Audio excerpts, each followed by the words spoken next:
मदद। शनिवार रात तकरीबन 11:30 बजे मैं ऑफिस से घर को बाइक से निकला ही था कि कुछ ही दूरी पर एक लड़की नज़र आई। सलवार सूट पहने, मदद का हाथ लिए इशारे से मैंने बाइक रोकी तो साथ से ऑटो निकल गई।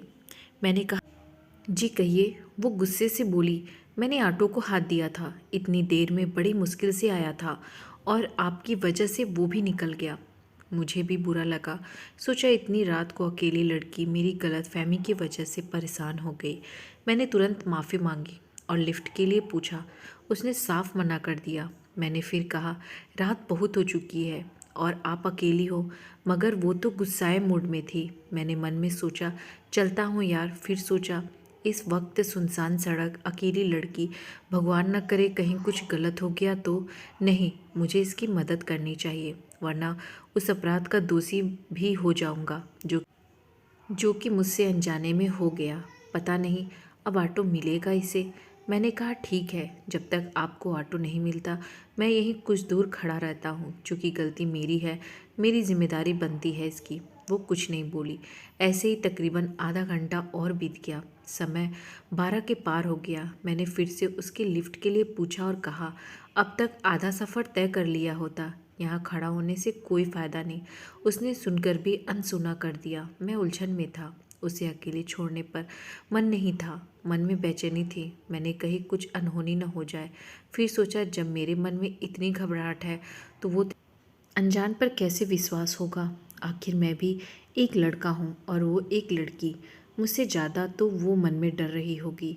अचानक मुझे एक उपाय सूझा। मैंने कहा, देखो, मेरे घर में भी तुम्हारे जैसी एक छोटी बहन है और तुम भी बिल्कुल वैसी हो। मेरी मानो, यहाँ इतनी रात को अकेली रुकना ठीक नहीं है। प्लीज़ मेरे साथ बाइक पर चलो, जहाँ तक तुम्हें अच्छा लगे। मेरे इन शब्दों से वो कुछ राहत के मूड में आई और बोली, आप जाइए, मैं कोई और उपाय कर लूँगी। मैंने कहा, मुझे ही यहाँ रुके 1 घंटा होने जा रहा है, ऑटो तो दूर, आदमी भी नज़र नहीं आया। प्लीज़ चलो। मैंने आपको अपनी बहन बोला है, फिर भी आप मुझ पर शक कर रही हो। मगर उसने फिर से मना कर दिया। अपना पर्स खोला और उसमें बोला, देखो, मैं इसमें मेरी पहचान पत्र है, ड्राइविंग लाइसेंस है, आधार कार्ड है। अब इसे रख लो।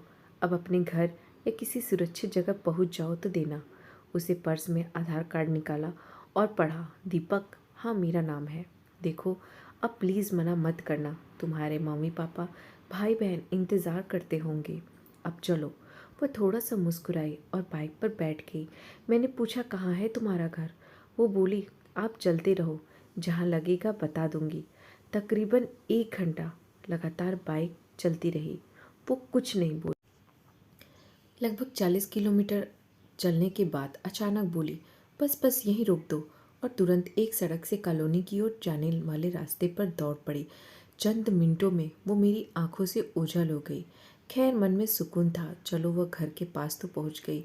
जैसे तैसे घर पहुंचा तो 3 बज चुके थे। पापा बहुत गुस्सा हो रहे थे, मम्मी और बहन भी जाग रहे थे।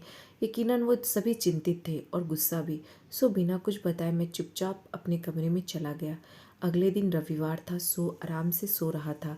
अचानक 11 बजे छोटी बहन ने आकर झकझोरा, भैया उठो, कोई लड़की आई है, उसके मम्मी पापा भी आए हैं, क्या कोई लफड़ा कर दिया है क्या? और हंसने लगी।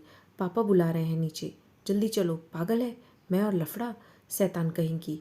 अर्ध कच्ची नींद में तुरंत बनियान पहने नीचे आया। देखा तो वही रात वाली लड़की और एक अंकल आंटी साथ में थे। ये यहाँ कैसे? इसे तो मैं काफ़ी दूर छोड़कर आया था, इसके घर, और मेरा घर तो बहुत दूर है। इससे पहले मैं कुछ पूछूं, वो उठकर आई और बोली, भैया हैरान हो गए ना? मैं ये कैसे पता किया? आपका पर्स, जिसमें आपका पैन कार्ड, आधार कार्ड है, उसी से पता लेकर मम्मी पापा के साथ आई हूँ। आपने बीती रात मेरी इतनी मदद की और मैंने आपको शुक्रिया तक नहीं बोला, उल्टा आपके ज़रूरी दस्तावेज भी ले गई। पहले थैंक यू, फिर सॉरी।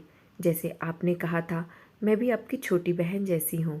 उसके बाद उसके मम्मी पापा ने मुझे ढेरों आशीर्वाद दिए और काफ़ी देर तक वो मेरी तारीफ़ें करते रहे। फिर अपने यहाँ सब परिवार आने का निमंत्रण देकर वो लोग चले गए। उनके जाते ही पापा ने मुझे गले लगा लिया और कहा, मुझे गर्व है तुझ पे दीपक, ये कि तुमने एक अच्छे बेटे वाली बात मगर रात को ही बता देते तो अच्छा होता। बेकार में तुझे डांटा मैंने कहा, पापा आप भी तो मेरी भलाई के लिए ही चिंतित थे। तभी पापा ने एक बार फिर से मुझे सीने से लगा लिया, मगर इस बार मम्मी और छोटी भी आकर मुझसे लिपट गए थे। दोस्तों, मुझे मेरे पापा ने एक बात ही समझाई है, अकेली लड़की मौका नहीं जिम्मेदारी होती है।